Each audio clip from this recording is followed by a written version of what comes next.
Homestuck is a webcomic about 4 kids who play a game. This game has far-reaching cosmic consequences. Homestuck became a large success through marketing.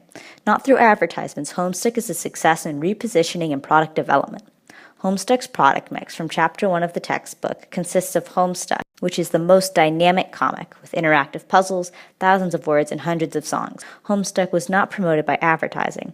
Rather, it's promoted on social media, such as Tumblr, by users. The webcomic in and of itself is free on the internet, but you can also buy t-shirts, stuffed animals, cards, mouse pads, posters online for about $25 each.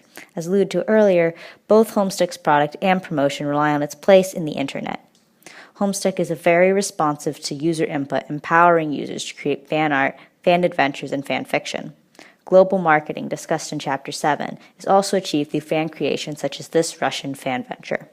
I would not recommend a translation of Homestuck given 80% of readers are in an English-speaking country, and there are a little over 1 million words in Homestuck, which is not worth translating for the market size.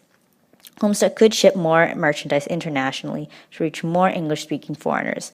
The first step in strategic marketing strategy is SWOT analysis. Homestuck's strengths are that it updates quickly, it's funny, and is reader-driven. Some weaknesses are the simplistic art style, cumbersome vernacular, erratic storyline.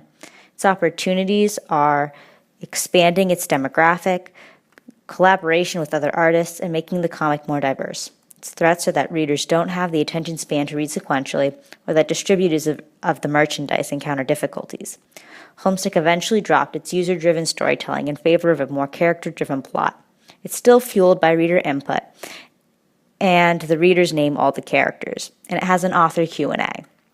The art style improved with Homestuck, calling on collaborators to help illustrate and animate. Homestuck has switched distributors to avoid difficulty in filling orders. Homestuck has repositioned from a Generation X demographic that enjoyed the Homestuck for the nostalgia from 80s adventure games to a Generation Y by making the main character a teenager, focusing more on character development than the nuances of old video game mechanics, employing video game syntax when it fits the story, not employing the story when it fits the syntax. This allowed for Homestuck to reach a younger, more vocal demographic. What's next? Homestuck is currently on its decline product phase, which means that it should focus on shipping merchandise and making the next product. A Homestuck video game is set for release later this year, and author plans on writing another webcomic using what he learned while writing Homestuck.